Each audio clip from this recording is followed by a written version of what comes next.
মত্ত অবস্থায় পরিচালকের বেপরোয়া গতির বলি পথচারী। ঠাকুরপুকুরে রাস্তা ছেড়ে বাজারে গাড়ি, পরপর ধাক্কা, মৃত্যু। মত্ত অবস্থায় গাড়ি চালিয়ে গ্রেফতার সিরিয়ালের পরিচালক। গাড়ির ধাক্কায় মৃত্যু, গ্রেফতার সিরিয়ালের পরিচালক সিদ্ধান্ত দাস। ফুর্তি করতে গিয়ে মত্ত অবস্থায় গাড়ি চালিয়ে একজনকে মেরেছেন, এখনো দুজন হাসপাতালে ভর্তি। কোর্টে সওয়াল সরকারি আইনজীবী। Damro's clearance sale is here with up to 50% off on selected products. Don't miss out. Visit your nearest Damro showroom now. Damro, internationally trusted furniture. শনিবার রাতে দক্ষিণ চব্বিশ পরগনার বিষ্ণুপুরের বাগান বাড়িতে পার্টি। রাতভর পার্টি করার পরে বাড়ি ফেরার সময় বেপরোয়া গতিতে গাড়ি।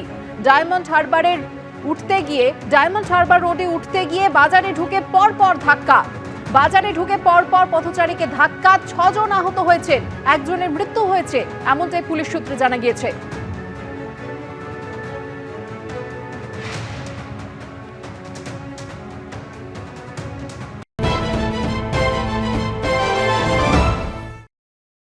আমি শুধু বলবো, মানুষ দেখুক যে কি অবস্থায় আমরা কোন জায়গায় যাচ্ছি। যারা করেছে তাদের উপর এতটাই ঘৃণা হচ্ছে যে আমার কিছু বলার নেই।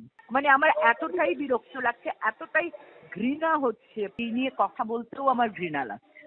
এত ইরেসপন্সিবল। যদি সে এরকম ড্রিঙ্ক করেছে তাহলে সে যেখানে ছিল সেখানে বসে থাকুক। সে গাড়ি নিয়ে বেরোয় কোন সাহসে?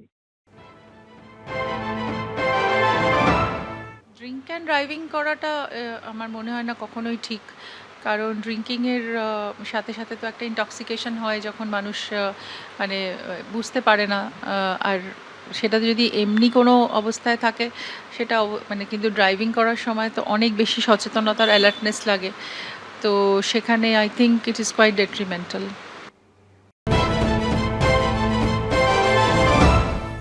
বিষয়টা ঘটেছে সেটা খুবই দুঃখজনক একটা বিষয়, কারণ যারা আহত হয়েছেন বা যিনি মারা গেছেন তাদের লসটা কোনোভাবেই ফুলফিল করা যাবে না। আর মানে যারা ওই বাজারে তখন ছিলেন তারা কোনোদিনও দুঃস্বপ্নে ভাবতেও পারেনি যে হয়তো আমি বাজার করতে যাব আর আমার সাথে এরকম একটা ঘটনা ঘটতে পারে। ড্রিঙ্ক অ্যান্ড ড্রাইভ আমরা যে শুধু আজকে এই ঘটনাটা শুনলাম তা না, মানে উইদিন 3-4 মান্থস আমরা অনেকগুলো ঘটনাই শুনতে পেয়েছি ড্রিঙ্ক অ্যান্ড ড্রাইভের। মজাটা জানি অন্য কারোর মানে শাস্তি না হয়ে যায়।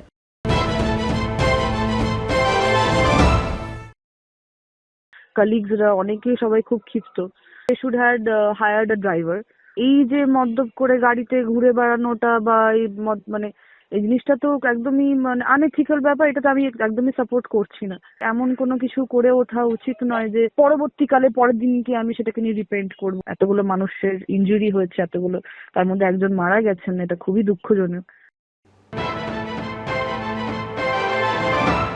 আমি ঘটনাটার সঙ্গে যুক্ত ছিলাম না। হ্যাঁ, আমি অবশ্যই পার্টিতে অ্যাটেন্ড করেছিলাম, বাট পার্টি থেকে ফেরার পরে আমি আমার শুটিং ফ্লোরে ফিরছি অন্য গাড়িতে, ডিফারেন্ট কারে, এবং যে ঘটনাটি ঘটেছিলেন তারা অন্য গাড়িতে ছিল, সম্পূর্ণ সেপারেট একটা গাড়িতে ছিল, তো সেইভাবে আমি যুক্ত হচ্ছি না।